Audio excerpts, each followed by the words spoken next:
Maayong hapon sa tanan. Welcome to our coffee talk on Visayan culture. I am Agripina, your host, and this is our second coffee talk um, at Congress de Cebu Heritage Hotel. Last year, we had a coffee talk with National Artist for Literature, Dr. Risil Mujares, and this is our second time to have a coffee talk. And our topic this afternoon is on Visayan culture. We thank everyone who are on site to join us in having coffee with our guests this afternoon. So we also would like to apologize for being late in this broadcast because this should have started at 3 p.m. But then we had a technical problem here. Our computer broke down, so we changed computer. So that's why we are only able to start at this time 3:15. So we're so sorry for the delay. So for those who we have not have we didn't have a countdown like in other events. So right now we at least we have started. So we thank you for joining us. We would like to thank also those online and those on site. So this is also being broadcast right now in the pages of our partners. Um, the Central Visayas Association of Museums and Palmgrass, the Cebu Heritage Hotel is a member of the Central Visayas Association of Museums, and this is also being broadcast at Museo Sugbo, the Cebu Provincial Museum, the Yandi Heritage Center, SOAN 2020, and also, is this at Bagong Teatro Hongkera? Yes, at the page of our community theater, Bagong Teatro Hongkera. So daghang salamat for joining us. So prepare your questions for our guest this afternoon. Thank you to those who registered that they would be um, online this afternoon. So we have someone from the University of the Philippines. We also have someone from the University of San Jose Recoletos, from the University of the Visayas, from the University of Cape, Western Cape.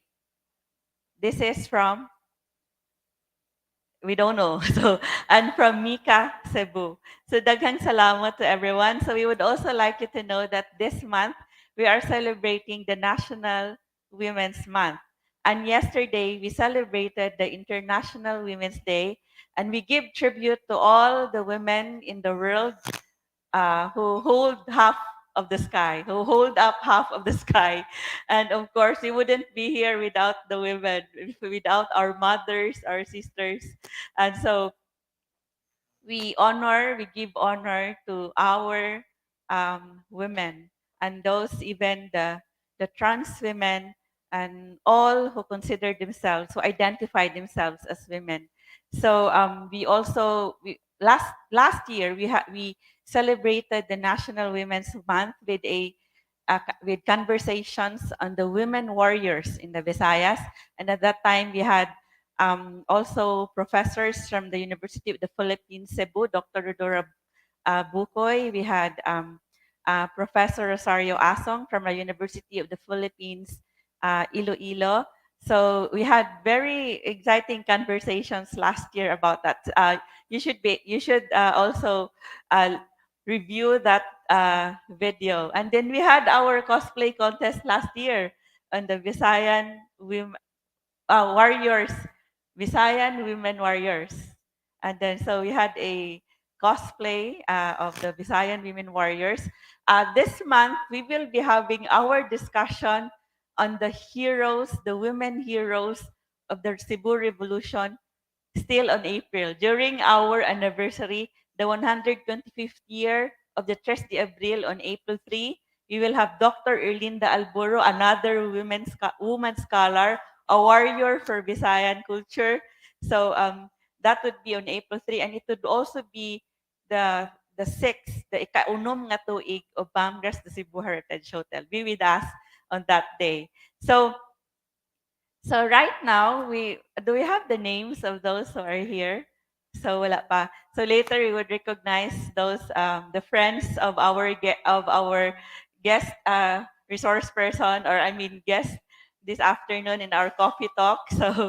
So our resource person this afternoon. So if you would have questions or reactions later, please type it at the comment section of at Palmgrass, the Cebu Heritage Hotel. Is this live?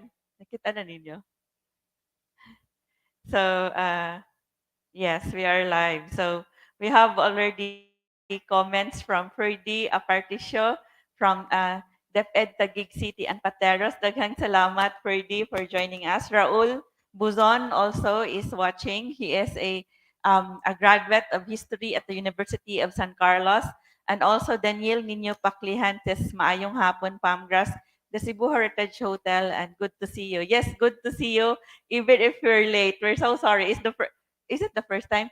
It is not the first time, but then we usually have, if we say 3 p.m., we always say Cebuano time or Filipino time is on time. But right now, we're so sorry that it took us 15 minutes to start because of our technical problem.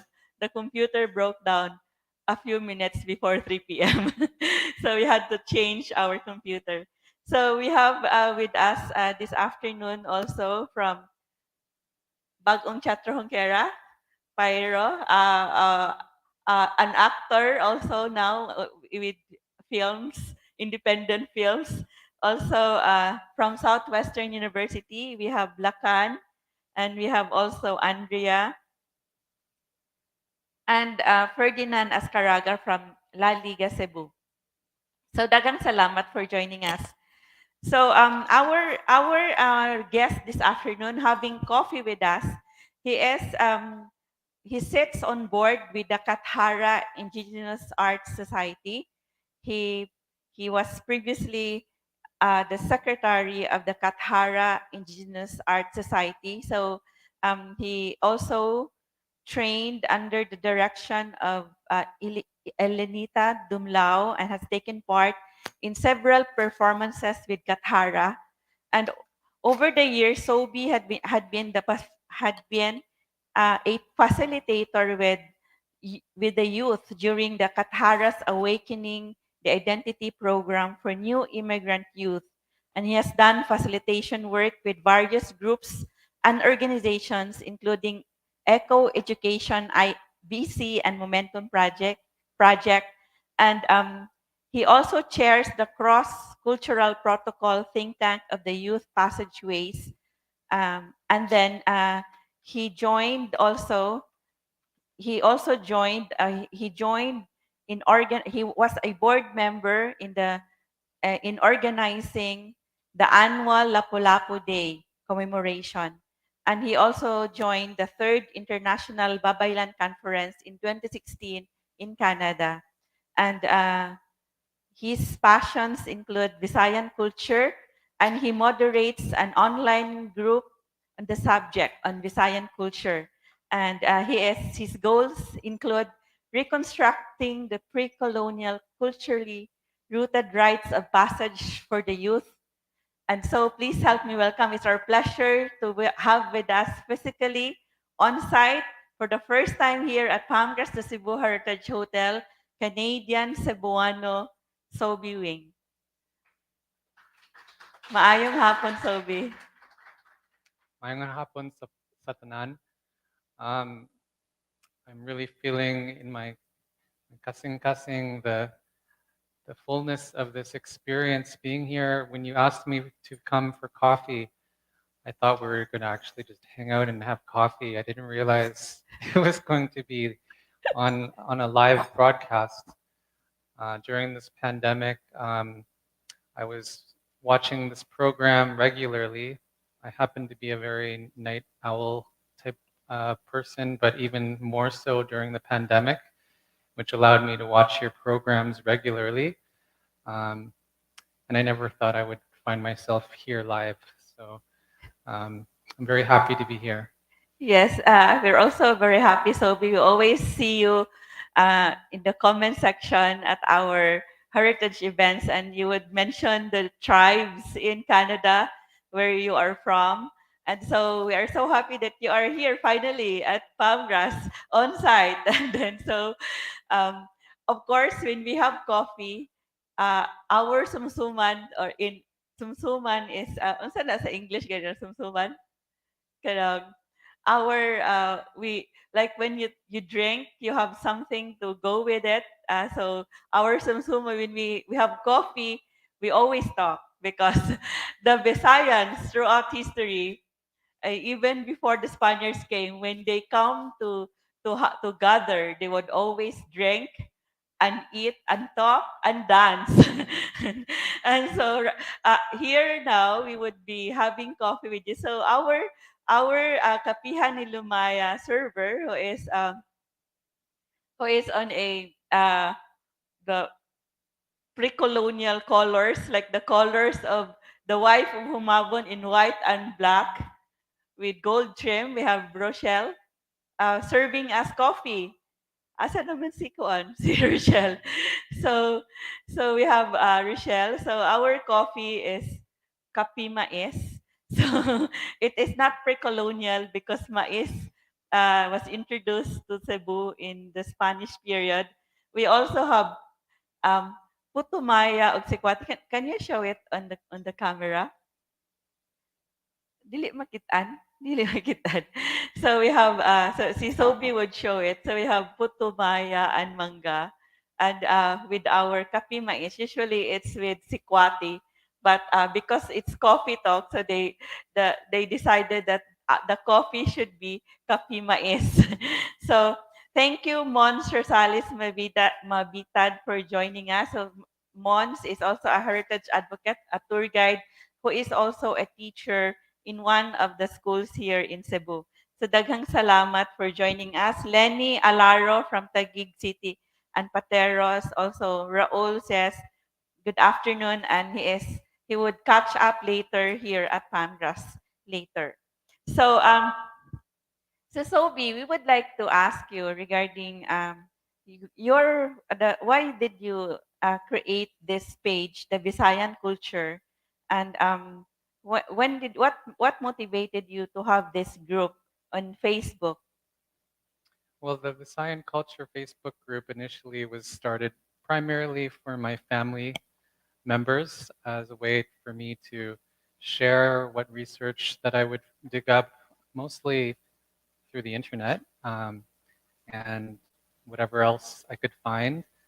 I thought it would be better that I share it where they can access it, and most of my family are on Facebook. And then after a while, I really felt that why not make it available to everyone in that way? I could learn from other people as well and build a community of people who are interested in Visayan culture. And since grown to over 3,000 people. And there's always things that I learn about and that people are able to discuss. And sometimes I have to be a moderator and I have to deal with conflicts on there as well. But that also is educational, just to be aware of what are the different um, nuances of Visayan culture. And my family members who previously didn't really discuss this very much with me began to show more interest and would sometimes um, express their surprise or their interest in what was being posted. So this made me very happy. Yeah, so it's very interesting. Actually, I also was um, I became a member of the group because there was a time that I guess there was a video of Banggrass that was posted at the page, and there were so many comments about it. So I was able also to monitor, like the Cebuano video. Cebuano is really a very controversial subject. So please tell please tell us more about what are the usual conflicts among those advocates, like just in social media, in that group Visayan culture, from which part of the world are they, and then what were the usual conflicts that you moderate? Well, a big one would be within the Philippines, there are people that are Tagalog who are interested in Visayan culture, but if they write their questions or comments in Tagalog, there's a backlash. People don't want to see Tagalog in a Visayan culture group. They don't want to. Also, they don't want. They're very protective of Visayan culture and want to make sure that it is not portrayed according to people outside of that culture. And I don't want to block people from learning about Visayan culture. I think it should be open to everyone. This includes also non, uh, say, Filipino people. Maybe there are European-based people or European descent people who want to learn as well. Maybe they're married to a Filipina or something like that. I always think it's important that they learn as well. But I do want to center the voices of Visaya people. Yes.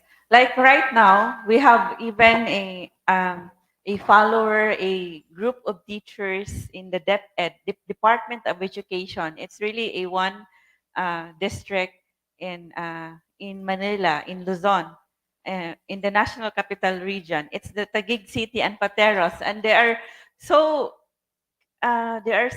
they're an advocate also. They're advocates of the Visayan culture and the Cebuano culture, and we so admire them because, for example, when we have our celebration of the birthday of Cebuano hero General Leon Kilat, and then they really send flowers, and they would say, "You are more Cebuano than us. You are more like you remember like." The most people there, for example, when they sent when they sent they sent, for example, when they sent flowers to Karkar for the birthday of Leon Kilat, and even the people in Karkar didn't know why are there flowers being sent here. And these are from non-Cebuanos. But of course, we are one as we struggled against colonization during the Spanish period, and even the Katipunan also. It's Luzon based. Even if before we had the national struggle against Spain, there were already revolts also in the Visayas. So when we showed our anting-anting, like the anting-anting of Leon Kilat, and it is used in the Katipunan in Manila. One of our resource persons recently, Dr. Earl Jude Cleopia of Silliman, said that anting-anting reflects also what was the anting-anting or amulets used in the Visayas in the revolts, the religious revolt. So it may have been shared, even if it's the Katipunan started in Luzon, but then the influences are from the different parts of the archipelago. So so we would also like to know your ancestry.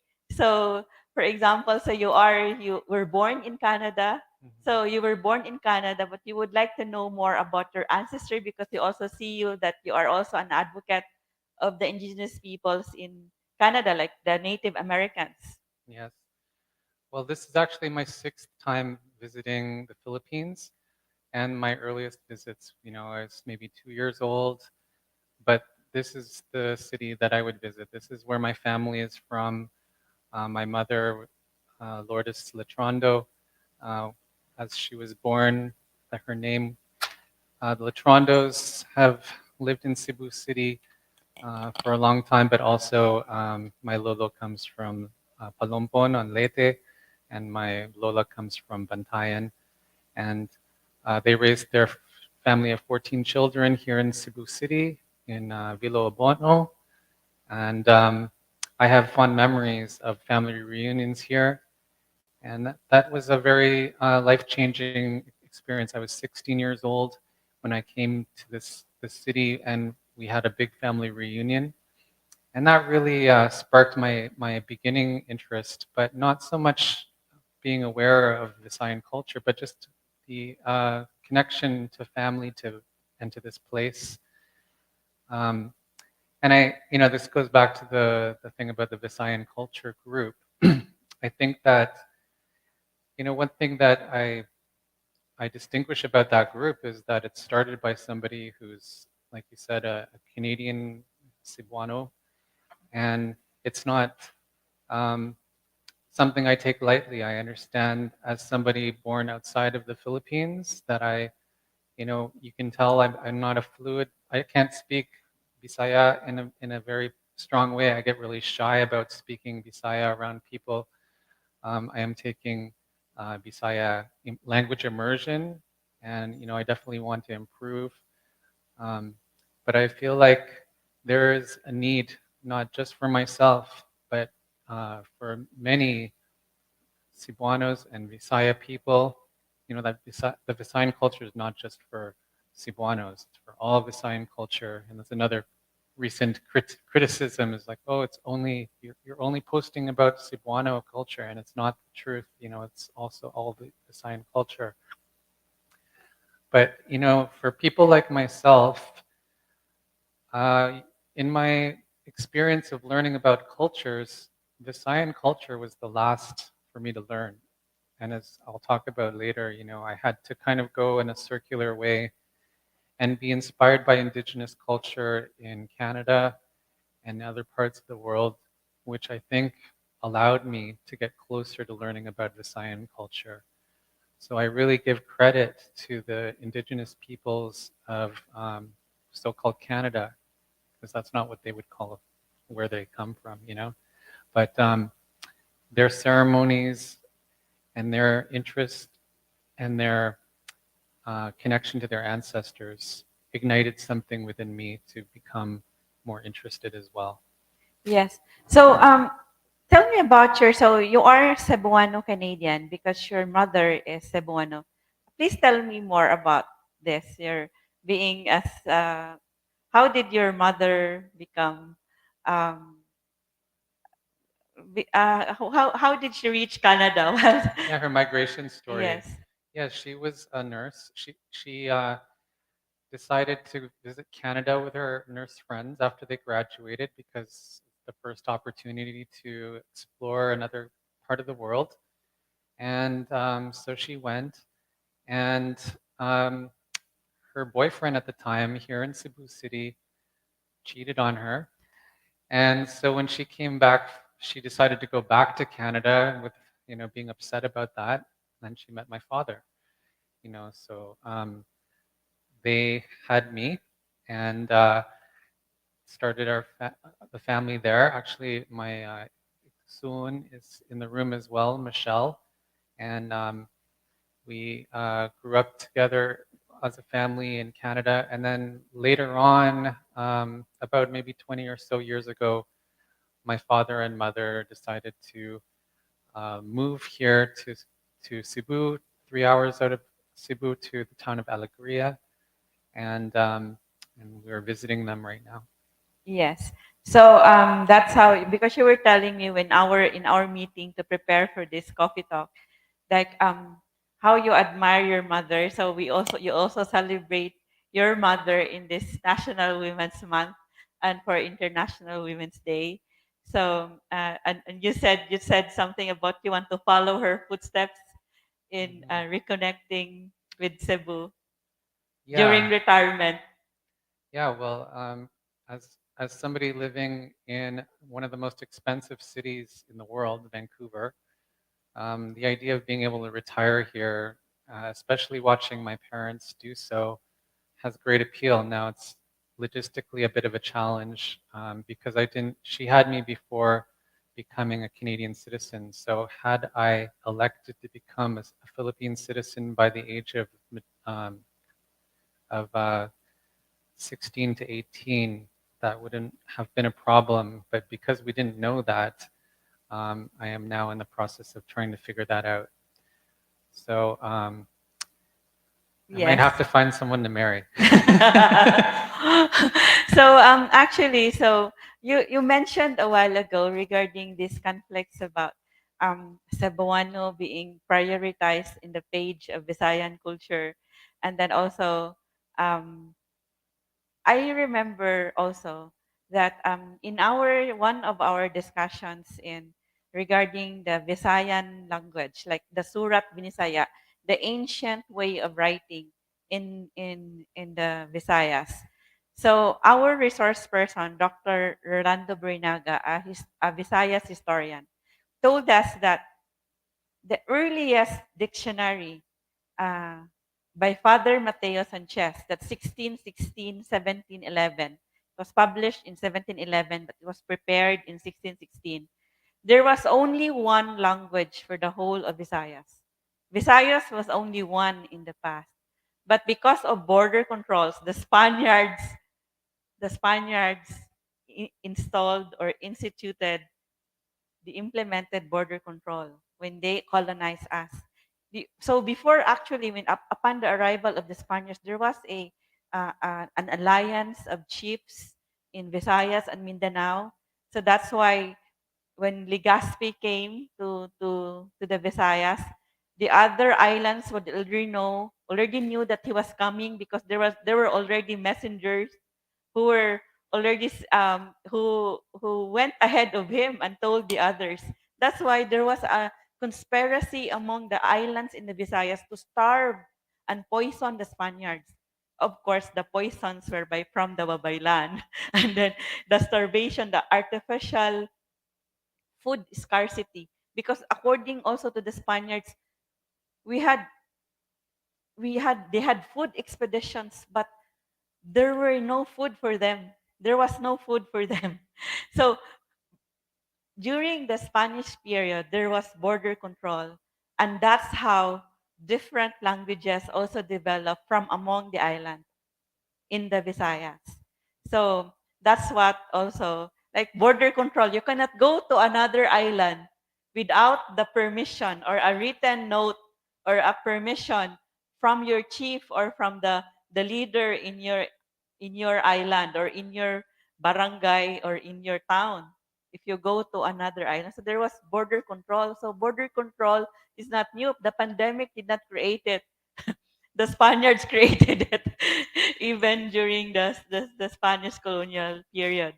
So so so that's how we have different languages. We have Hiligayno now, Waray. But for example, Dr. Bernaga would always refer to Waray not as Waray but Bisaya.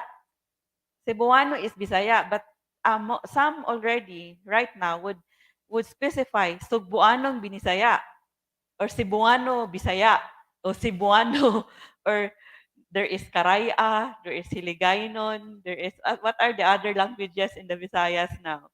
But there are still common words, right? We would see common words among the Visayan languages. So so we have this. So we would like to show you also that we have these books here at our our basahanan at our bookshop. We have the Boxer Codex that would tell us more about the way of life of the Visayans before the coming or during the arrival of the Spaniards. So it is here that we'd find also the very controversial measurements of the gadgets. So our creator of the replica of this Patanaw earrings and my neck pre-colonial necklace, gold necklace, kamagi, also made the replica of the pre-colonial sex gadgets. And he studied the measurements. Moshai, no, because of the plastic. Walay, walay. Because it's here, the measurements, it's 7 inches in diameter. 7 centimeters, sorry. 7 centimeters, the diameter is so big. So anyway, so it's here, the Boxer Codex. So we would like to ask you also to tell us more about the highlights of how you connected with the indigenous cultural communities here in the Philippines, in our archipelago. So there was a family reunion in 1999, and I came a little early just to, have some adventure before the reunion. And it is then that I was invited to see a new friend in Palawan, and I went over there, and we went on a journey. Actually, one of our guests here was present during that time, John Oliveris, and we went on a trip to the very tip of Palawan and met with the Molbog, who were related to a famous filmmaker named Reyes Solito, who was with us and taking us on this journey. So that was my first time visiting his people on Palawan and seeing ancestral burial grounds and instruments and ceremony. And I got to experience a basal ritual for the first time. And that left a big imprint on me, but I could never really find um, much more about those kind of cultures until later. Although I did also visit the Cordilleras and experience some of the culture there.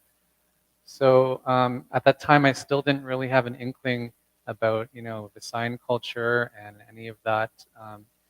And it was later back in Canada that Katara Philippines from Davao City made a trip in the early part of the 2000s and brought their Mindanaoan-based Lumad culture to uh, to teach Filipinos in Vancouver, and I was part of that, and that's where I became more aware of those things, but mainly through the dances and the music.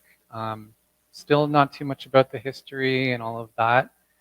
Where I credit learning the history part of it was through a Kalayaan Center, through activists who were fighting for workers' rights for Filipinos, and they would give a detailed history lesson about the colonization of the Philippines. So that became my first introduction to all of that.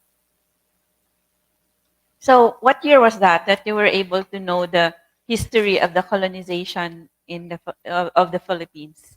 Probably around the end of um, somewhere around 1998 or so, like that. Ah, Yeah. 1998. So that's more than a decade. How many years ago?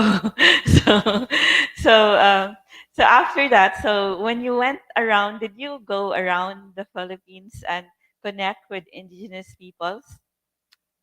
Well, just that one that I was at that time, yeah, on Palawan primarily and the Cordilleras. Now in 2017, I had the fortune to be invited to participate in Grace Nono's gathering called Pamati, which brought together Lumad and IP from around the Philippines, which included people from the Panay Bukidnon and Aita and Lumad, and that was an experience of witnessing, listening to them speak amongst themselves, as well as Filipinos within the country, as well as diaspora. And this is where I really began to see that there are these different conversations that happen, and that usually they're very separate. And this was the first time they were all taking place in one gathering. So it was very special. Yes. So also according to our um, historians in the Visayas, uh, for us to know more about the way of life of the Visayans or in the archipelago before the Spaniards came, we should just look at the way of life right now of the indigenous peoples. That's why at Pangras we also make it a point to really connect with the indigenous peoples. Okay, we realized that when we had our Sinulog roots video, and then we had our discussion on the roots of the Sinulog. And then one of our resource persons, of course, Dr. Rizal Mujares, told us that Sinulog is actually a Muslim war dance. That's why we went to Sulu. So, so that's why you would see the Pishabit, the Kandit there at our Galleria Independencia. And when one of our also art, one of the fine arts professors of UP Cebu became our resource person about the Visayan culture also, like Visayan fashion. When he saw pisha bit, I'm not wearing the pishabit right now. May you show the pishabit by our guest of Lacan? Uh, so, Chris, pwede niyo ba show si model na to, he will be our model of the pishabit. So, pwede closer that, Chris. So, So Pishabit, the Pishabit of Sulu. So we have our guest from the Southwestern University, Lakan, who also works with SOBI. He is here with us right now. And he is having the Pishabit with him. This is a Tausug hand-woven fabric. So this is, so you would see that it's very colorful. Pwede closer lang. Closer. So kana. So and lower. So you would see lower ko no kay murag di kay maklaro ako answer. So you would see so guwapo kaya to model no. Our model really looks tausog. Are you an adopted tausog? Yes. So you would see that it's very colorful. So it is hand woven by traditional looms by the tausog women or bataw or I don't know if only the women does it. But when we went there, it was the women who were doing it. So we really saw them and we took a video of them. Weaving the pishabit and the kandit. It's very colorful. And our professor from UP Fine Arts Cebu said that those really are the colors of the Visaya. It's very colorful. The Visaya is very colorful. So because Visaya comes from the word saya, according to William Henry Scott, or even to Alcina, Father Francisco Alcina, saya. So we are very happy people. We always sing, and so we are always happy if we are not sad. Without joke, like so that's why. So we have that. So we know that our culture in the Visayas is not just concentrated in Cebu or in the Visayas or in different islands. We need to connect with the indigenous peoples for us to know more about our past and our roots. So we also went, thank you very much to the our model of the Pishabit. So actually I saw a Pishabit that has a cross. I was asking Professor Darwin Absari because there was a Pishabit with also even a cross design on it. And I said, why do we have you have a cross? It's against Islam. It's not Islam. And he said, so that means that we are a very open people. So of course the Tausug were also a trading people. There was Sulu was a center of trade also in the Southeast Asia. So in our travels also, we would like also to share with you this video when you went to Palawan and to Mindanao maybe with with Grace. Is Grace Nono in Mindanao? Was Yeah. she? She is in Mindanao, but at the time there was the martial law, so Mm. it actually relocated to Luzon. So she was in Luzon when you had your gathering. So we have this video that we would like to show you about the story about this the Tibuli accessories that I have. So we would like to show you this video about the brass masters of Lake Cebu in South Cotabato, the Tibuli. So is it right? Yes. So we were looking for this because we wanted to show even before the our gallery started. Would watch this. Pwede ra? Wala pa?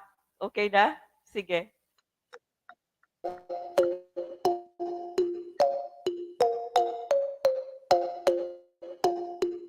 Ganahan lumot ba be. Tolokan be je. Pagkatapos tolokan bele ma. Temodeng tolokan bele menubut batu. Tolokan mini kemak ni kemak tao tapos temodeng makam hulung. Ni gon lumot ni bayo teme buat ba amfan. Amfan but mak duni teme.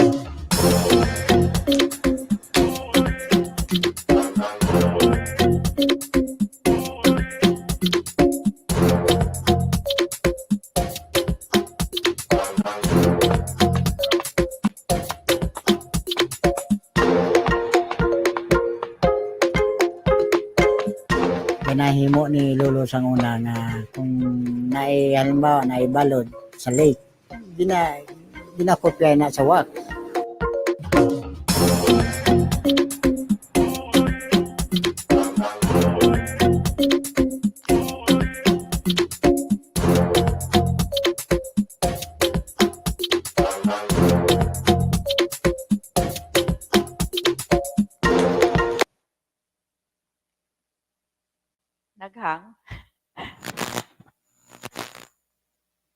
So, so that's our video. Uh, so it's still our technical problem continues because we're not able to show the video without uh, smoothly. So it's also at our Pangras, the Cebu Heritage Hotel YouTube channel. So so in that video actually we were looking because before we know that before the Spaniards came, the Visayans, the Cebuanos, and those in Mindanao were clad in gold from head to toe. And then we tried to look for those who would still do who are still crafting jewelries in the traditional way. So that's why we went to Lake Cebu, and that's how. So this is actually. So I have here. So when we had the video of Bundus Fara and Ngadog, so this is from Bundus Fara, and this is from Ngadog. So and then so these are also from them. So we we they showed us how this is done traditionally using those clay and then the beeswax. And they also said that in the past they would be in the past they would make design according to what they see in nature. But lately, they would be creating designs based from what their customers want. Like their customers would tell them, I want a design like this. So they no longer create those traditional designs that they had. Um, or that their ancestors made. They are now like market driven also in their uh, brass casting or in their making of the traditional jewelry. So of course they have this tinalak. So I'm not able to wear the tinalak right now. So it's also at our Sinugatan Gifts from Cebu, and these are also available at Sinugatan Gifts from Cebu. So the traditional colors of the tibuli are the black, red, and white. So they said that the black or brown represents the earth. So the white, I mean the red represents the bravery of the Tibuli warriors. I'm wearing a Tibuli belt with bells.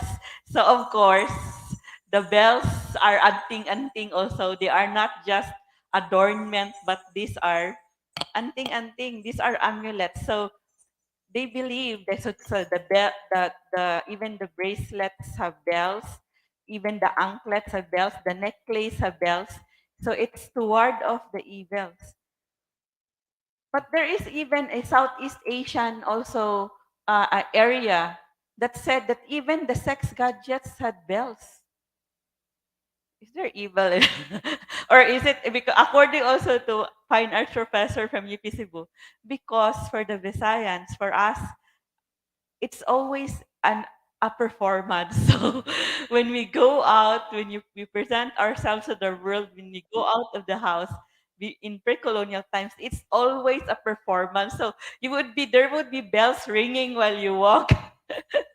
so so maayong hapon to Cesar, Amir Hassan Nimor, also Lenny, and also Marivic from Taguig City and Pateros. And William Untuhan de Gracia, our dance master who helped us also choreograph our version of the Sinulog dance. So so so we would also like to ask you regarding uh, the Canada indigenous peoples or the Native Americans in Canada. In your work in connecting in your you said also that you also connected with them. So please tell us more about their culture and if you have seen commonalities in the culture of the Native Americans or the indigenous peoples in do they call themselves indigenous people? You said they don't want to be called indigenous people. They don't want to be called Canadian. They don't want That's to. a nationalistic way of being called. Doesn't reflect the nationhood of their people. So in Vancouver, we have the Musqueam, the Squamish, and the tsleil people, and they have been there since time immemorial. And they would prefer to be recognized in that way. And in terms of some significant commonalities, well, we can even, there has been drawing direct links to the Philippines, the system that was used to separate the indigenous people here into the encomiendas resembles what later became the residential school systems across Canada, um, which segregated indigenous people and took them off of larger bodies of land and pushed them into areas that they were forced to stay upon, and have to ask permission to leave. So those are similarities to what you were describing about the borders that were placed. And then what's different though is that they were forced to not speak their languages. So that's a very different thing. They were punished for speaking their language, and that's why many of the languages have suffered so much, and it's harder for them to, many people of their nations, to speak their own language. Some other similarities is that, of course, they cared for their lands and waters and the spirits of those places, as all indigenous people around the world. I think that, yeah, there's also that they were, they love their children, similar to our peoples here. Yeah, there's probably more commonalities than what we now have as like the colonized, experience of being North American. When we come together, there is a feeling of connection because we have that shared love of our ancestors, of our children, of connection to the foods and medicines of our lands. And a significant one also is the canoe culture. So in 2016, when we hosted a Baby Island conference with delegates from around the world, that's how we opened our gathering, was with the protocols of the Coast Salish people, which is to be welcomed onto the shore from the canoe. And so we did a canoe ceremony. And at that time, I received a patik on my You have leg. a tattoo. And we show Sobi's tattoo. So it's on his leg. You received it from, pwede nga, show. So the canoe culture continues to be a way that we can link our cultures, and we are now in the process, our Qatar society, to figure out how we could bring our canoe culture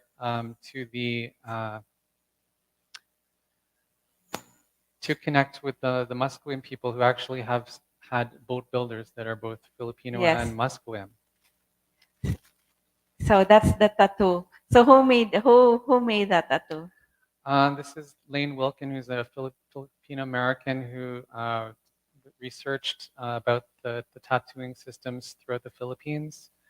And so this was done with recognition of how Cebuanos start their tattoos from the legs. And of course you earn them. You don't just, and you don't choose what is put. So I received that from ceremony that Lane did to determine which Pattern. which batik he would put on there, and I was told that it includes the anito of the python, which was placed in the Cebuano war canoes as a protection and to make them fiercer in battle, as well as the crocodile, which represents the protection of the ancestors. Yes. So it's very interesting that you have the tattoo. Actually, I also have planned to have a tattoo, but according to the indigenous peoples that I connected with, they still have to connect me uh, with this indigenous cultural community, which really does steal the tattoo. And then it should be part of a ritual, like what you said. So it's not just like you just go there and have a tattoo and pay. So it should be cultural and it should be part of a ritual because it's not it's not tattooing in our past is, yes, it's earned if you have done something very brave, like you killed an enemy, you'll be given a tattoo. It is a warrior thing. That's why the bravest warrior had the most tattoos. Those who have killed so many enemies, Haraha Humabon had a tattoo on his face with the design of fire. So so he must have already in his lifetime he had killed so many enemies. But then even the women, so when we had a discussion also about tattooing, I don't know with Piper last year, in the descriptions of the Spaniards, the women in the Visayas had tattoos on their arms and hands. So it's because they believe that the tattoos would give them power also. So it's for the because the women were the healers when they heal and when they weave. So and then we those things with their hands. So that tattoo, aside from being earned for the a brave deed, so it's also a an anting-anting. It's also an amulet.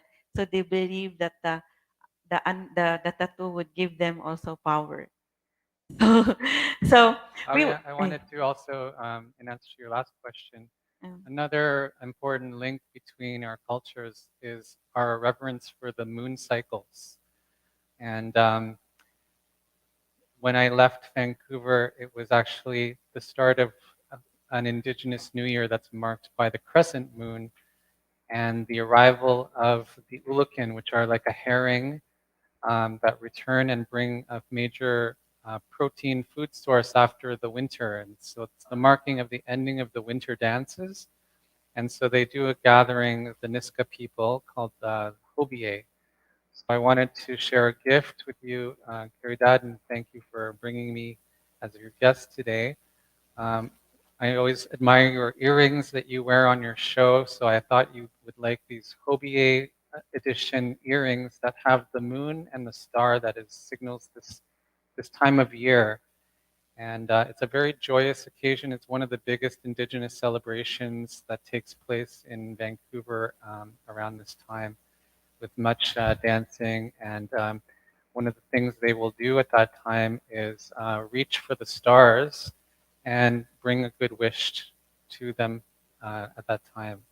So I give you these earrings. daghang salamat. And then So also because I come I, from the 𝐂𝐚𝐧 Salish territories, the tree of life there is the cedar tree. So I have a cedar rose that I give to you as well.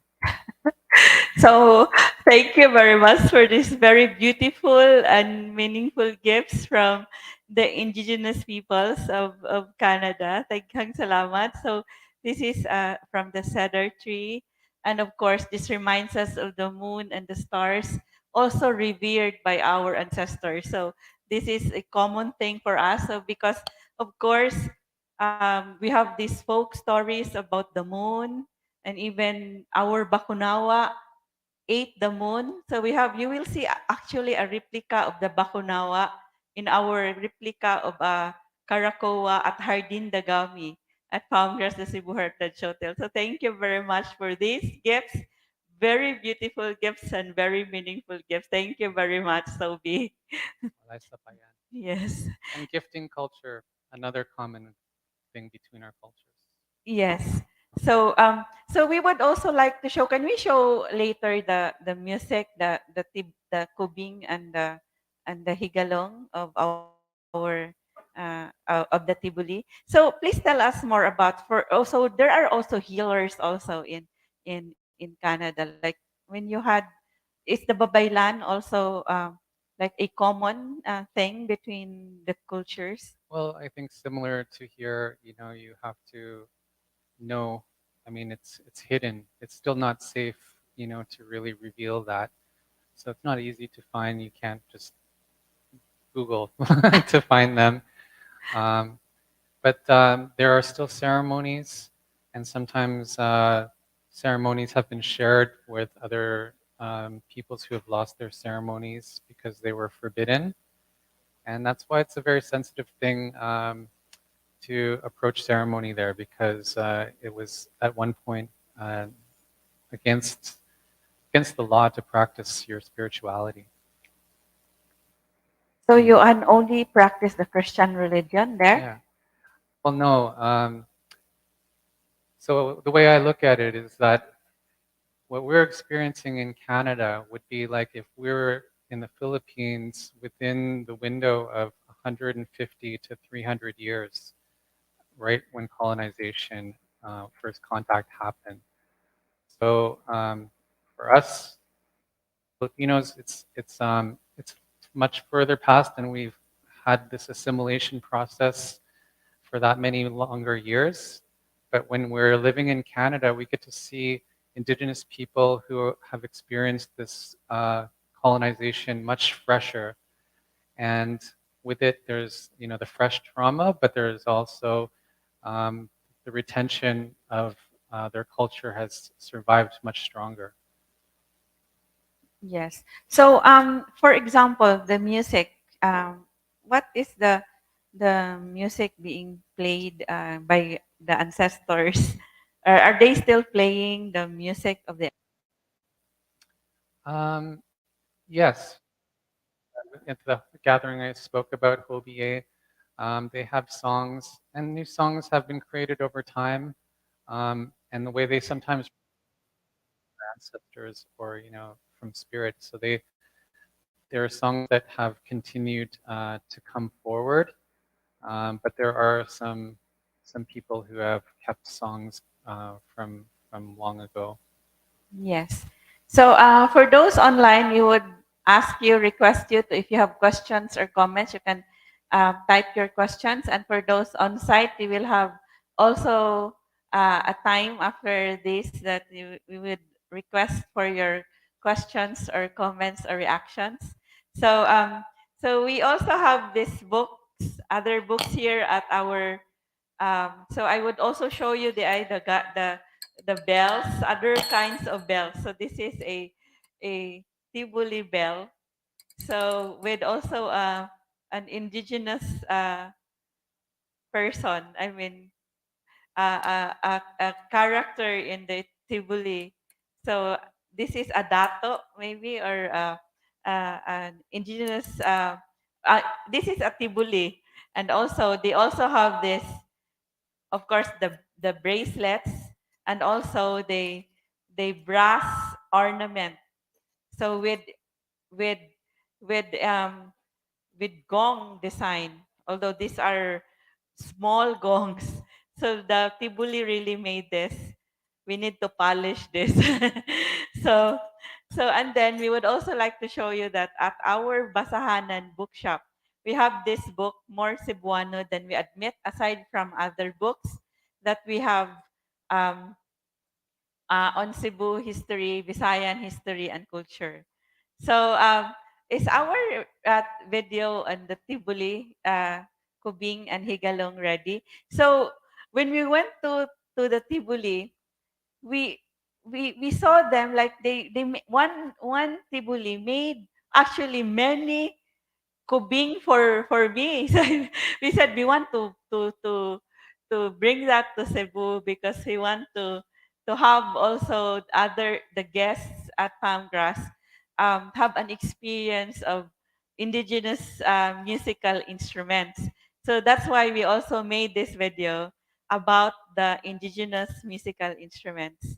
So maybe you can tell us later if there are also indigenous musical instruments in Canada. So this is the video.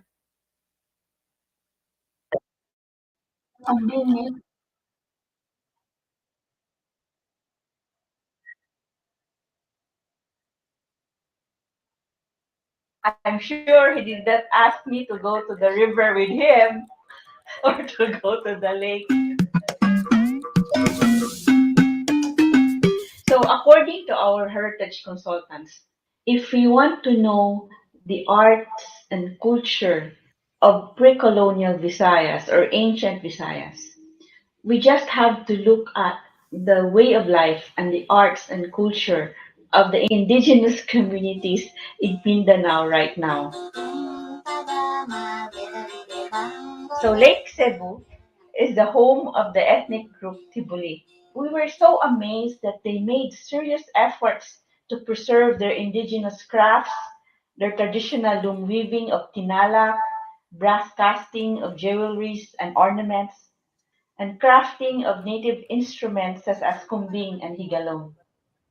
We wanted to see how a kubing was made. So we were led to the outskirts of Lake Cebu, and we found the kumbing maker in a house where the mother was also sewing a dress with native design. So the Tibulis kumbing is kubing in Maranao. So in 1521, chronicler Pigafetta, who was with Ferdinand Magellan, he referred to it as subing. Religious missionary Father Francisco Alsina described the subing as the musical instrument par excellence, as lovers would communicate secretly through playing the instrument. Dunay panahon nga giban ni siya sa usa ka ethnic community tungod kay ni-interfere siya sa mga arranged marriages nga gihimo sa mga elders. Sanggungalo mare bel menetu dumum se de fel ngak lagi kem ga amelen. To Alcina, he said that the Visayans or the Visaya are a joyful people. Comes from the word saya. They use musical instruments. They always sing, and when they express also their love, their affection for someone, they also use music. Da viri nun we ka dun ga viri nun we tu de gonam The gem. Tibuli Higalong player, Elma, composed her song drawing from her experience of falling in love when she was still 15 years old. The song was filled with longing for the object of her affection, whom she describes as very good looking in all angles. And he has a pointed nose. And most of all, he is hardworking, a trait that is very important for the indigenous people. She wanted very much to be with Filinon. Kun viri nun we. Da. Wala gid sa mahimo. Kaya ang lalaki na asawa sa Filimon siya na bana. Kanta na lang hasta. So, what have I learned from these heritage trips? I saw that indigenous peoples that are struggling in trying to continue the crafts. So, they are wondering if the younger generation will be following their footsteps. So, with the little things that we have done and the little things that we can do, we are looking at the whole community, especially the younger generation, to continue working together and supporting one another in promoting our heritage, in learning about our history, and to be proud of our roots.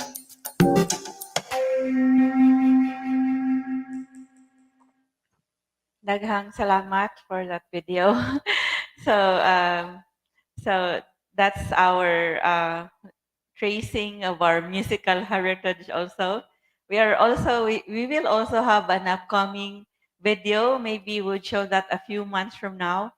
Also about the guitar and its roots and its difference between how the guitar was introduced, because Cebu is known for the Mactan guitar. But in that video, you would see that the Tibuli is still using the boat lute. And so in our research also, even when you have your tattoo with a crocodile design, the boat lutes also are patterned after the crocodile. The crocodile is a very important creature in the Southeast Asia, in the ancient Southeast Asia.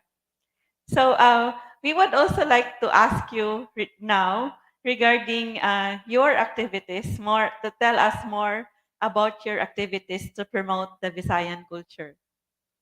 Well, one of the things I'm doing on this journey that we're having my sister and my niece and nephew, and we're meeting with culture bearers here in the Philippines. I'm trying to interview as many as I can. And what I'd like to do is begin to build a bridge between the homeland here and the diaspora, or Filipinos who live outside of the country, who are interested in connecting with their roots.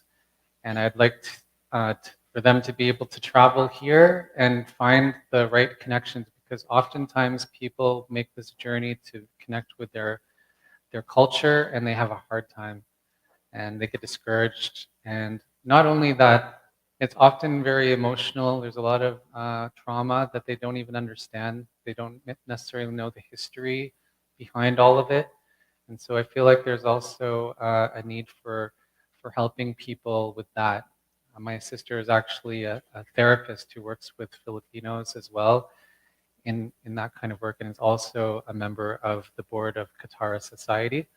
Um, so when we look at the arts, we consider not just the arts component of it, but also there needs to be the historical knowledge. So this is something that I'm very interested in doing. I actually met with Cesar earlier to talk about history and the importance of bringing that to the dances so that people are informed about what is the importance historically with these dances.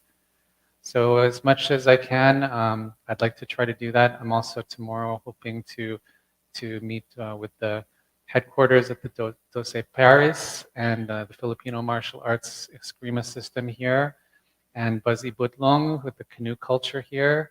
And I met last night with Mingsi, who's with Karakoa Productions, and Mingsi, thanks to Mingsi for taking us to Carbon Market and showing us where the sarok are and other things there. So I'm interested in experiencing what it would be like myself and with my family members to share that with other people so they can have an experience like we are having right now.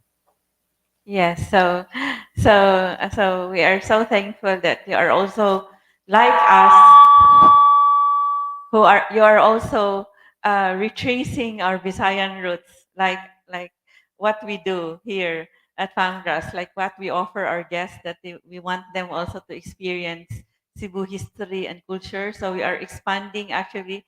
So we realized that during the pandemic that we cannot just talk about Cebu, but we need to talk about the Visayas, and even we want we had even a discussion about the how the Spaniards went to Manila when they were driven out of the Visayas in 1569. So they were starving here. They had to go to Manila. And we had a discussion about the battle also in the nameless warrior in Manila in that battle against the Spaniards. So we had that in last year in November, right? So we do we have questions also from our audience? So they want to interact with Sobi. So please go to we have the microphone and we have our on-site audience, only a few because this is a big day. And also if Sobi also wants to add more things that he wants to discuss or to ask questions also, because he said he wanted to ask me questions. So please introduce your name and then also from which organization and then your question. So hello again. I'm Professor Olivares from the Southwestern University. I'd like to add just some more to some stories that Sobi was telling. Um, there's so many interconnected stories between different indigenous communities around the world. The mere fact that the Baknawa is already a similar myth from the Africans, the Chinese, to the Filipino groups, the belief of the dragon or the monster that eats the moon for during eclipse, right? But I'd like to add one that's very interesting with the First Nations of the United of America, right? So we have here the myth of Bohol, how Bohol was created when the a woman fell from the sky and she landed into the waters and was drowning, and the creatures of the sea pitied the woman, and the great turtle came from the bottom and rose to the top and became a place for her to rest. But she had no place. It was still a turtle. She was still on top of turtle. How could she live on top of turtle? And there's no means for her to return to the sky.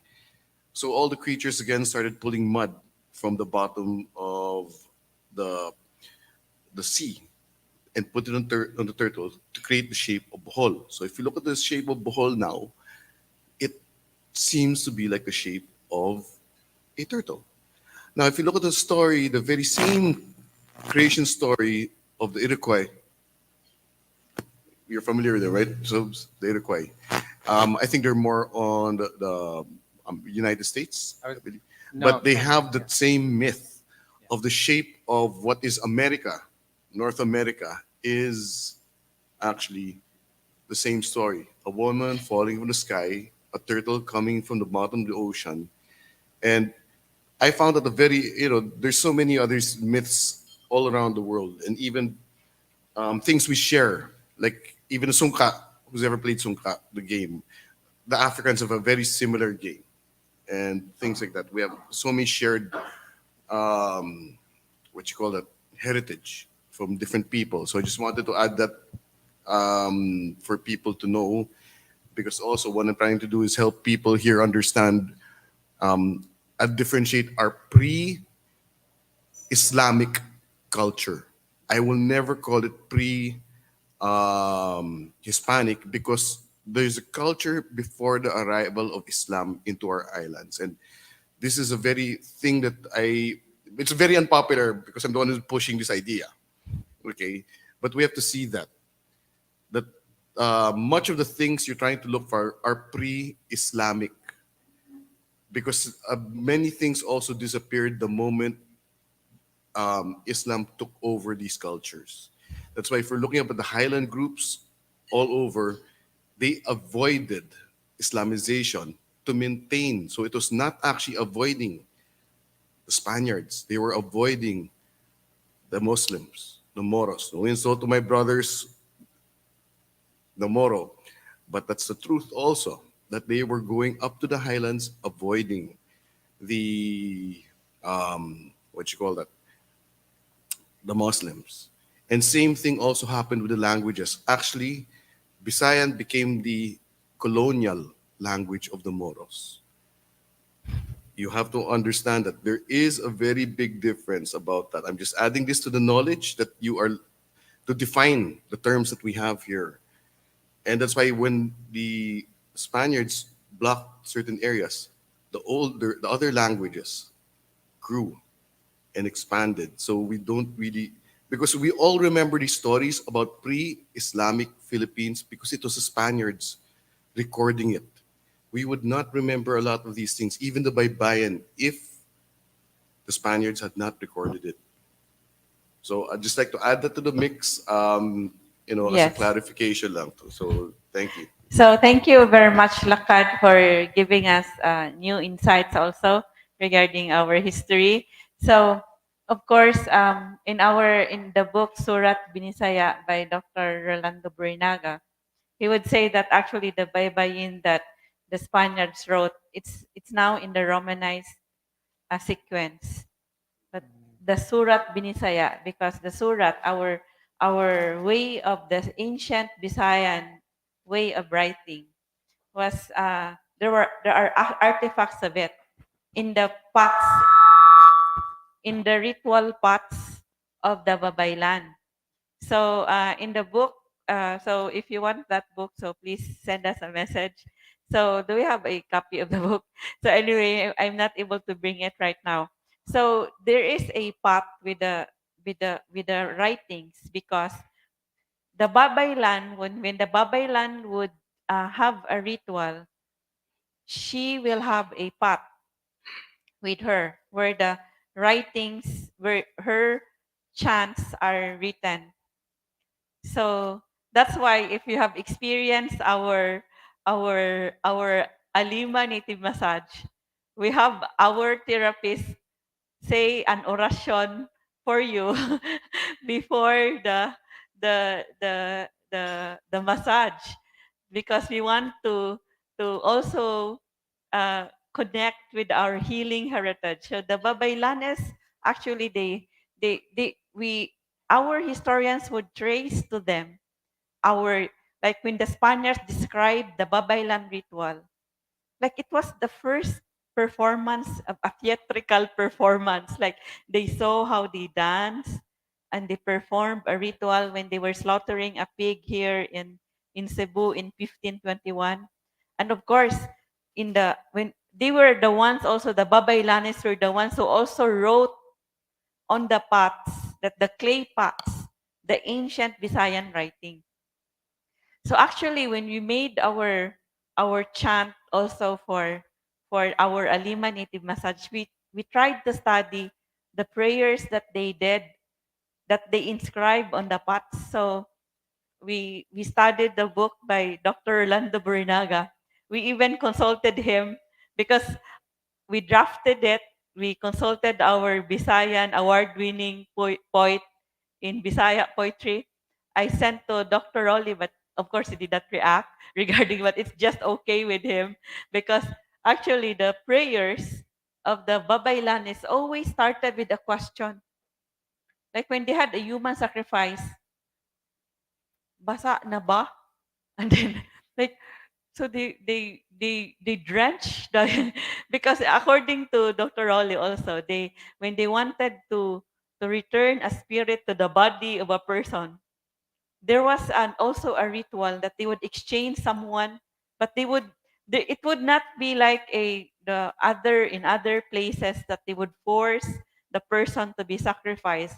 It is the person willingly volunteers to exchange, to be the exchange for that spirit that they would want to return to the body, because they thought that when a person is ill, it's because his spirit was taken by the diwatas or the anitos or the ancestors. So those are some of our practices that we also want to to recreate even, or to remember, even with even our massage, we remember our the practices of our ancestors. So, are there more interactions that? So you can also speak in Bisaya if you want. We would translate your Bisaya. If Pyro wants to share his thoughts in Bisaya, pwede ra gyud kaayo. Kay si Sobi is learning Bisaya. So we would translate your Bisaya for him. So also those online. Raul, do you have an interaction?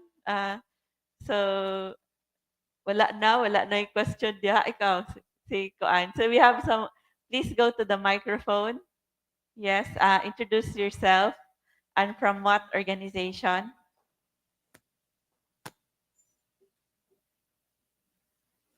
Hello, my name is Andrea Nable. From Lama Spa in Costa Bella Tropical Beach Hotel. And my question is, how do you envision advocating for Visayan culture to the youth in living in the Visayas or in Cebu? Is that question for me or for For Sobi? Sobi, sorry. It's for Sobi. Well, I think that it's harder for me to speak to that because I'm not based here and I don't have the shared experience, and it would be sort of presumptuous in some ways for me to speak to that. But what I will say is that I think that there is a role for people outside of the Philippines to inspire interest in our culture here and to give it value. One of the things I'm hearing is that our indigenous culture is looked at as, an impoverished way of life, as a savage kind of history, and missing a lot of the richness and the preciousness that it contains. And so, if there are people that are like myself, generating interest from diaspora coming here, and there are people here that can benefit from that, then it can invigorate that interest. And that has happened in other places. I mean, if you look at India, because of colonization in India, people in India were trying to modernize and separating themselves from their culture. And then when foreigners became interested in the culture there became a renewed interest. So that gives me a bit of hope. The other thing is, I think that when we look at coming to a place, there are there's typically protocols wherever you go in the world that are indigenous to those places, and when one arrives there, that happens. And I witnessed that when I was in Luzon, when we visited a tribe there. They did ceremony to welcome us on the land. So I feel like that's something that could happen here, and it's not happening, right? So learning about what those protocols of entering into a territory are could become something more pronounced, and could really, there's ecotourism, which I think is close to that idea, about how to respect a place when you visit, and not just to be taking from it and leaving garbage behind. And we're seeing forms of that. My friend Kakoy, who also does Baba Bisaya, which I'm learning Bisaya from, is also piloting some ecotourism where there's going to be planting of mangroves and ocean cleanup and cultural knowledge shared. So I think that's an example, and working with locals, to strengthen the economy for them and give them pride in what's beautiful about their lands. I think that there's a role for historians to help inform the youth about, the significance of some of these large fiestas like the Sinulog, which gets talked about a lot here at Palmgrass. So there's the hope that that will spark a deeper interest in our pre-colonial culture. Yeah, I think those are some examples. But I think also, like, every year there's those seasonal shifts. Those are also opportunities to, like I was even mentioning about the moon. Our ancestors, they did ceremonies on the full moon and the new moon. So those are things that can reconnect us. In the diaspora, there's Filipinos that are connecting with the pre-colonial deities and with their pagan kind of roots, and being inspired by the sort of pagan traditions that are present around the world, and applying it to the cultures that come from the Philippines. So I think those are some different things.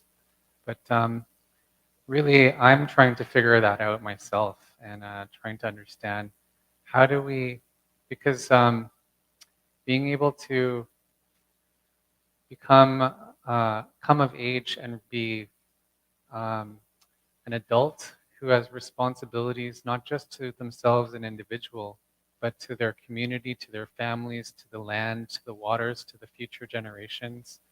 Those are the kind of things that are present in any indigenous culture around the world. And I'm pretty sure that that's what was happening here also before that was violently disrupted. Yes, thank you, Sobi. So, Sobi just shared with us. To those who just tuned in, like Nonoy Castillon, who was with us in our discussion on Diwatas and the Santo Niño, he says hello. So Sobi was telling us about his advocacy on Visayan culture, and then how why he thinks this is very important, and why it's important that those also outside of the Philippines would also have this advocacy, because the locals would be more motivated in promoting it, when even those who are not in the Philippines are promoting the culture, and reconnecting with our roots. So do we still have questions there? Wala na, or share? You want to share also, Michelle? So Michelle is the sister of Sobi, also Canadian Cebuana. So happy International Women's Day for yesterday. Thank you for the warm welcome. And I'm sorry, my Visaya is also not very good, but I'm also learning. That said, as my brother was saying, I'm a counselor. I do psychotherapy which just means I get to hear the stories of a lot of our Filipino diaspora in Vancouver, of hearing the emotional stories of what brought them to Canada from the Philippines. And I don't know, as I was listening to you both speaking, I was and hearing the word healing, which is sort of what I do, is healing their emotions. Is I was wondering what the cultural bearers look like here, who carry those emotions and those of grief, of loss, and things that are carried from our ancestors, and of course also of joy, love, and connection.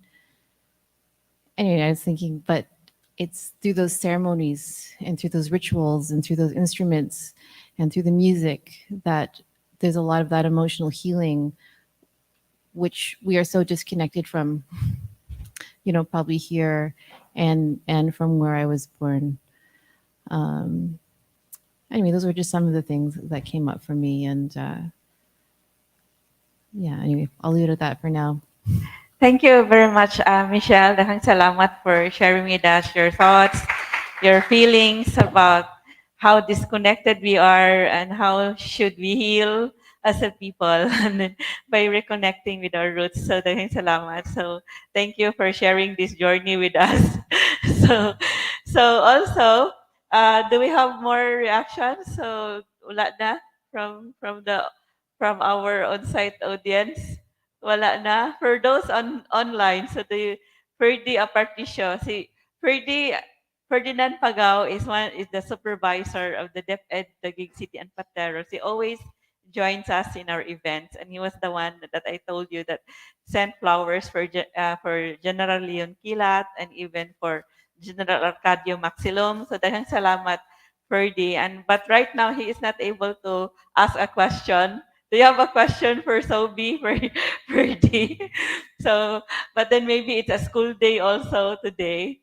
So we would like to invite you also this Saturday. So we have a book launch. So this is not related to pre-colonial Visayas or the pre-colonial culture, but then this is about a book that we would launch, a book we published on the Japanese community in Cebu from the 1900s to the 1945 by historian Dr. Jobers Reynas Bersales. So he would be here with the co-author, Taihei Okada, a Japanese, and you would know about details of the Japanese community also in Cebu before the war.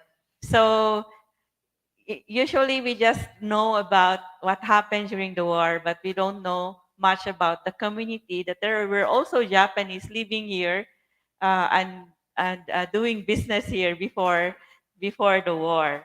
And so there are details of that there. So on April 3, that's Tres de Abril, it will be the 125 years of the Battle of Tres de Abril.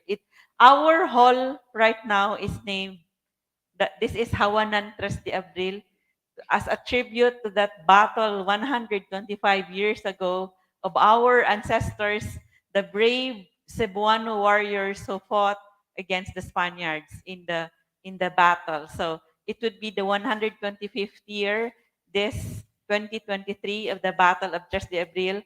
And it will also be the ika-unom nga tuig of Bamgrass the Cebu Heritage Hotel. We had our grand opening of Bamgrass the Cebu Heritage Hotel on 3 de Abril of 2017. So we would be 6 years old from our grand opening. We had our soft opening in 2016 where we also opened our Kapihan ni Lumaya, and also we opened our Hardin Dagami roof deck bar.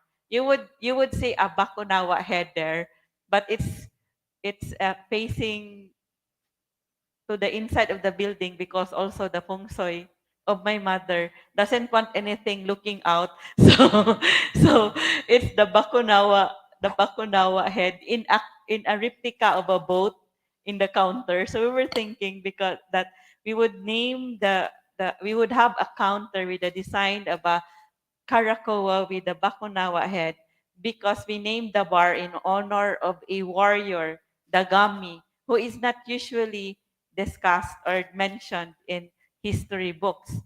We only know Lapu-Lapu. Even more people now know about Leon Kilat, but we don't know the Gami.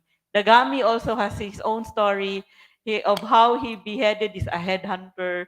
He beheaded. We have also a story of that. So I mean, it's really a fact. It's from the he is recorded in the archives of Spain. He was the one who defied Legazpi, even if when Legazpi hostage the sister-in-law of of Tupas to to make them surrender because they defied Legazpi in 1565, and they came here on April 27, 1565. The finding of the Holy Child was April 28. On May 23, the Gami made an ambush against Miguel Lopez de Legazpi. They beheaded his assistant, brought the head, made a feast out of the head in Gabi, which is now Cordoba. But then on May a few days after, Legazpi hostage the sister-in-law of Tupas and 20 other or more Cebuanos, and telling them that if the chiefs would not go to him and make a pledge of allegiance to Spain, he would not release the hostages. So the chiefs went to him, even Tupas. Only one did not go to him. It was the Gami. So the Gami was found out 2 years after he was beheaded and his head was put on a pole. So at the place where the fort of the Spaniards are, so it's the Gami. We named the bar so people who would go there don't usually know. We had actually a note there about the Gami, but Odette blew it away last year. So we are still not able to replace it, but we are replacing it. So there is already a question. So we had to talk about the Gami so that there would be a question. So there is a question from a history graduate of the University of San Carlos. He is now in his store. And Raul, are you coming? Are you still in the in your store? So his question for Sophie, a reaction is this. With regards to the Filipino diaspora over the century, there were linguistic and cultural restrictions, as you have stated, like you're not allowed to speak your native tongue, otherwise there would be penalties. Sad historical realities plus homesickness, but without choice. So actually, this is the Native American language. So even if you are a Cebuano, you also won't be able to speak Cebuano there, right? Of course, because people wouldn't understand you. so many Filipino Canadians with Cebuano descent chose to strive hard and work for how many years. So thank you for your reaction, Raul. So Raul also says the good thing about Canada is they need immigrants in recent years to fill in the population. Would you like to react to that? Yeah, well, that's certainly how a lot of the nurses that were part of when my mother came, that was cause for that. And even today, Canada is very desperate to find doctors because there's a shortage for that. So that continues to be the case.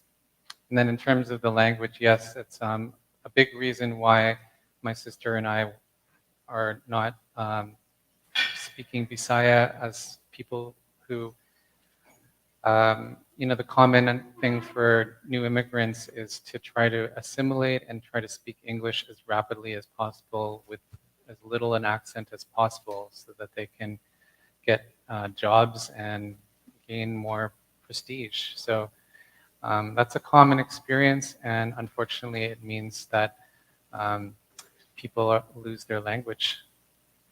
Yes. So there are no more questions online, and also there are no more questions here on site. So do you have a question that you want to ask me? regarding the Visayan culture and yes. Um, if if one is coming here to Cebu City and they want to have a historical experience and understanding of the history here, when I try to do that, I discover that it directs you to mostly very Spanish kind of references. Your work here stands out as being an alternative to that.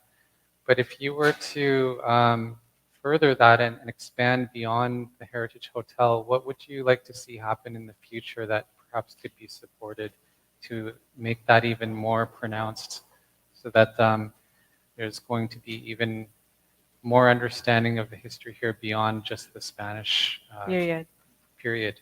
Yes, actually, so we have this, actually here at FAMGRAS, we have this, we are still popularizing it, that the children in schools have already experienced it, even teachers, that we offer actually a heritage adventure trail. Like they would be able to experience the traditional way of life, like the chores, like if they want to do like the paglubok, how to pound the palay, and also how to do the alig-ig, blowing of the rice and making puso, weaving the puso, and even how to dance the tinikling and how to do arnes. So we also offer that to those. We have already offered that to the students in different schools, and also there were visiting students also brought here by tour guides from from, I think, from Luzon. There were students who did that. But for example, for foreigners, we did that for the University of Hawaii, who were here for 1 month.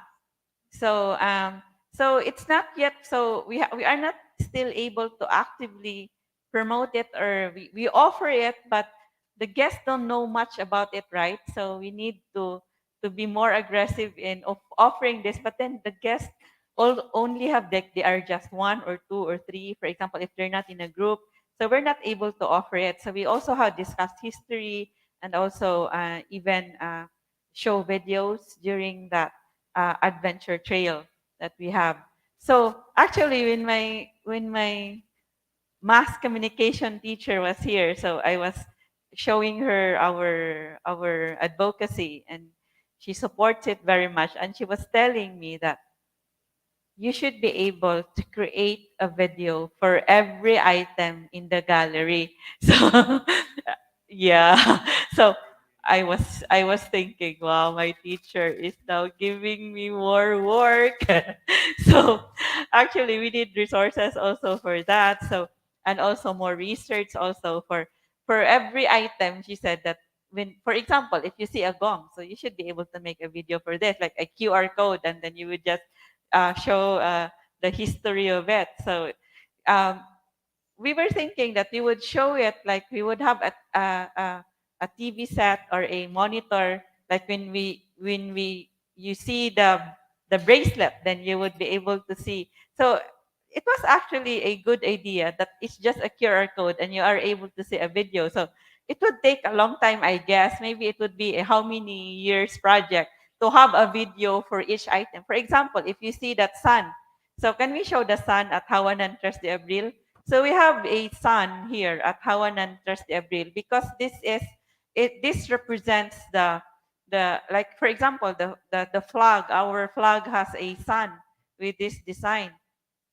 So and the Katipunan magdiwang flag.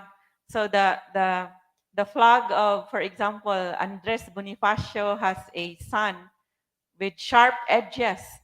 The flag of Emilio Aguinaldo has these curved edges of his sun. So at Hawanan Tres de Abril, we have red walls for us to remember the blood of our heroes and the bravery of our heroes. So we have this sun designed by our artist that would make us remember that this is a golden sun. So this represents also those provinces that fought against the Spaniards. So if you would make a video for each item here, so we would be making so many videos actually. So so I can just imagine how many videos we would do. So so and even for example, if you see the Pisha bit, so we have a Pisha bit there at our Galeria Independencia. And of course, we already have this video of our Tausug, how we trace the Sinulog roots to Tausug. So we also find out actually that videos, and even when we create content, we involve the youth when we create content. So we even the music videos that we have, so they were also part in making the script. So if you have seen our songs, our videos, we have so many things to do. Like we have to revive our Bagong Teatro Hongkera, our community youth. So we have this outreach program here at Palmgrass where even when we started, we thought that the children need to know our history. They need to be inspired by what our heroes, our warriors did. For them to be proud and for them to be inspired to know that if we work together, we can create change. We were able to drive away the Spaniards because of the values of our heroes. So those who cannot afford to come to Palmgar should know about our story, about our history. That's why we made it a point to go to marginalized children, like street children. And our staff here would be the storytellers. They would act out what about the Battle of 3 de Abril and who these heroes are. So we already have that in partnership also with a theater group in UP. So they helped us refine our script. But later, someone approached me and said, because Hongkera is actually a street named in honor of the governor who built the first theater of Cebu, Governor Hongkera. Who and then Hongkera here in Cebu right now in recent years, like in the 1960s, 50s, it's already known as a red light district. They don't know who Hongkera is. He was a patron of the arts. So we were there was a group with the rebranding Hongkera Street program, and who approached us and told us that to have to be partners in that undertaking. That aside from going to the other marginalized children in other parts of the city, how about going to the children and the youth of Hongkera Street? And so we had our Bagong Teatro Hongkera. So it is a community theater with the youth of Hongkera Street and other youth in Cebu working together for this community theater, Bagong Teatro Hongkera, and staging a play entitled Abtik Paskilat, Quicker Than Lightning, in honor of Leon Kilat, our hero. So we already staged a play in 2019 for 2 days. We have a partnership with the University of San Carlos, University of the Visayas, the 5 barangays along Hongkera Street. But of course, the pandemic happened. But still, we already had also a children's choir with the Hongkera Street children. So if you go to our YouTube channel, you would see that the Hongkera Street children singing the Philippine national anthem, their version of the Philippine national anthem. So we develop their talents and then encourage them to use their talents to retell the story of Cebu and the story of our heroes. So we still need to keep, but then this is a voluntary, we don't earn from this. And then we need to raise funds also for to mount these projects. So actually, so we are still working on it, especially when the pandemic happened. The partners have been thinking about it. There is we have volunteer youth for in directing, and also we have also volunteer theater directors for for the project. But we need to revive it. Only the children have remained. We need to revive the, and then our those who join our dance are also they are now part of Teatro Hongkera. So we had also the Sinulog dance by we had audition for those who wanted to join how to dance the Sinulog, the version of which mentioned by our historians. which has the Tauso Guardans, because sinulog means sulu in the 1616 dictionary, oldest dictionary, Visayan dictionary by Father Mateo Sanchez. So so of course Cesar was Amir Hassan is our choreographer for that. So who studied with us how to do our version of the Sinulog. So so that's it. So we still have so many things to do actually aside from discussions, also organizing the youth, because everything is for the youth, because the youth is the future. If the children, the youth don't know our roots, or their history, our roots, so of course we would be like trees without roots, and they would know not where we wouldn't know where to go. So how to chart our future? How can we be inspired by our past? Because we know that there are so many children who are no longer proud of their roots. So who would rather be foreigners, or who would rather be identified with a foreign nationality than being identified as Bisaya or a Filipino.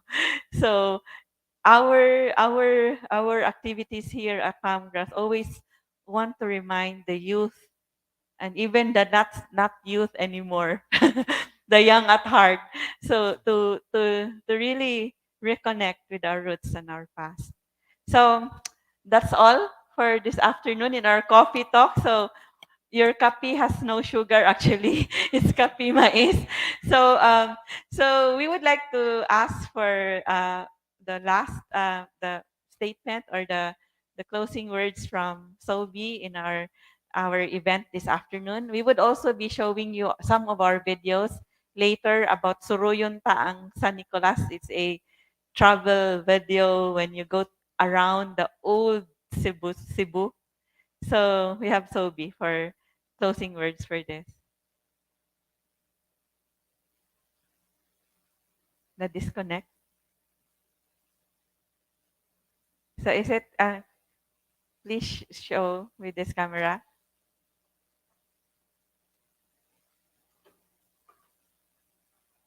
May we have both of us na lang in the yes. Well, I just want to say, Takhan Salamat for not just hosting me, but for inspiring me from all the way over in Canada. It's very much a precious gift to receive all the programming and all the amazing guests that you bring in here. I am always telling people you need to watch this program, and because of the time zone difference, I think many people don't get to it. Also because you really have to set aside the time, and people often are so busy. So I made it a point to want to come here. I wanted to see this place in person, and I'm still taking it all in. And back home or back in Vancouver, we're trying to create a cultural center right now. It's been a long time, something that's been desired, and I'm going to be inspired and share with what I've seen here when I go back, because I think that will inform. We actually have a Cebuana provincial government official who's pushing for this to happen there, and so I've been told that there's a desire to make a partnership between Cebu City and Vancouver, and so when I hear that, I think about Palmgrass Hotel and how that could possibly play a role and maybe even support what you've been talking about. And I just want to say that there is a very strong hunger from people outside of the Philippines who have their roots here to learn more about this. And so I feel hope for that maybe that they will tune into what's happening here more and maybe even come here in person. Daghang salamat, Sobi. It's really a pleasure having you. So we're so happy with this coffee talk, even if you will be drinking your coffee after, you will be sipping your coffee after this. So daghang salamat for this very precious, very lovely, beautiful gifts of the sun and the stars coming from Canada. and also this cedar rose from also from Canada. Daghang salamat for these beautiful gifts, these cultural gifts. So we hope that you will be able to learn more and carry on with your goals of promoting the Visayan culture, reconnecting with our roots, and also having beautiful fruits of this, for especially for the young people of the Visayas and of the Philippines. So daghang salamat to our guests on site and online.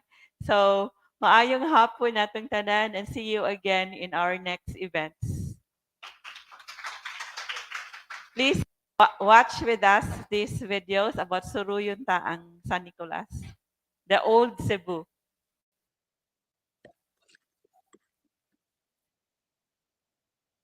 Welcome to your official guide to Cebu's history, culture, and heritage. I'm Chris, and I'm taking you to a historic and gastronomic adventure here in Cebu.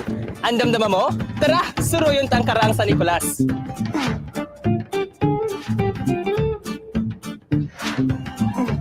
Puso is one of the icons here in Cebu. Places, Pasil, which was formerly part of the old San Nicolas, features an abundance of these puso makers. Ganong kinahanglan pa man ta magpuso nga na may plato? Mom guni siya kuan ko kanang mag-isig pares ba sa barbecue dina kanang manidahay kuan kanang mga pagkaon ug nay mga customer na kuan kanang gusto mo kaon na yun ama pwede na maghiwag puso.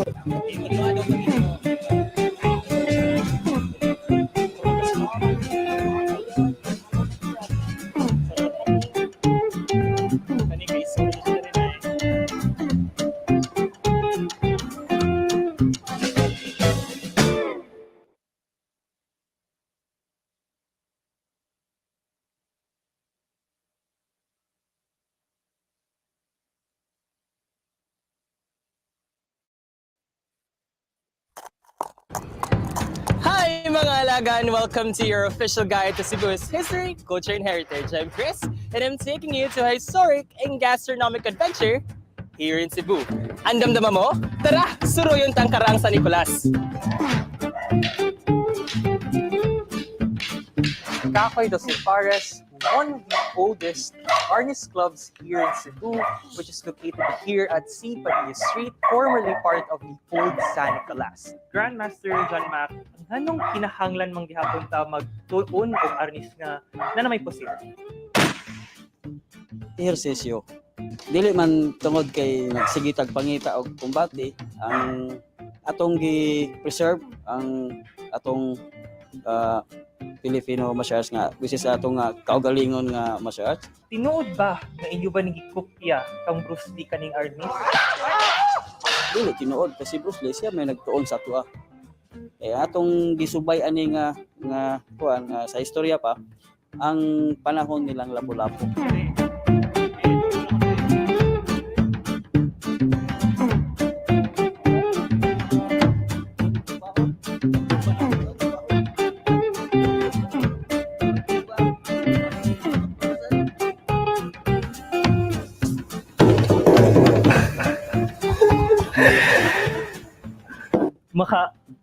Tinuod dyan makamatay po dyan.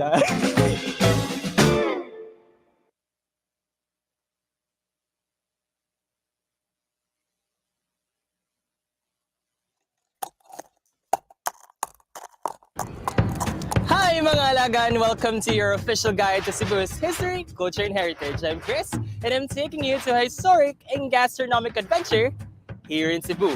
Andam-dama mo? Tara, suruyun tang karang San Nicolas.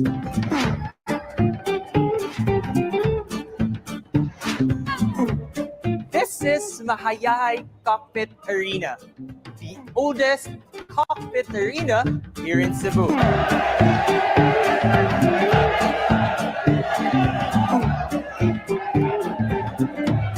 In the early morning of the 3 de Abril uprising, Katipunero leader Candido Padilla, who was in a cockpit, was informed about the arrest of his comrades.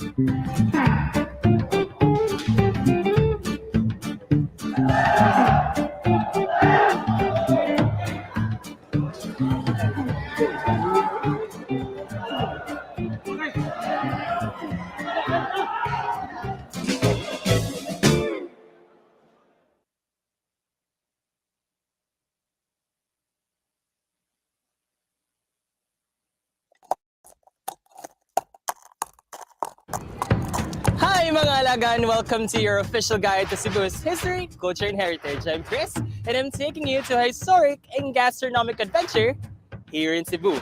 Andam-dama mo? Tara, suruyon tang karang San Nicolas.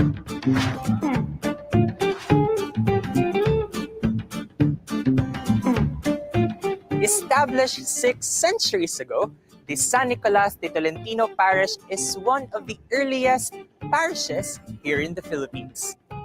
Karon makigstorya ta sa usa sa mga parishioners dere sa San Nicolas. So, ay nay Loli, unsay napamatuod sa pagkakaraan ay sa San Nicolas nga parokya? Ang karaan yung San Nicolas, ang simbahan dili ingon ani, nya may minteryo diha. Unya do naman ni ko ang tanom diyang ilang-ilang putan at bang igon mo lamang humot na ganina manggawas kuno ng mga inkanto nya mag-away kano kani adto ang katiponiros ug ang katsila gikan din hilahos di kuno na sa may tabuan.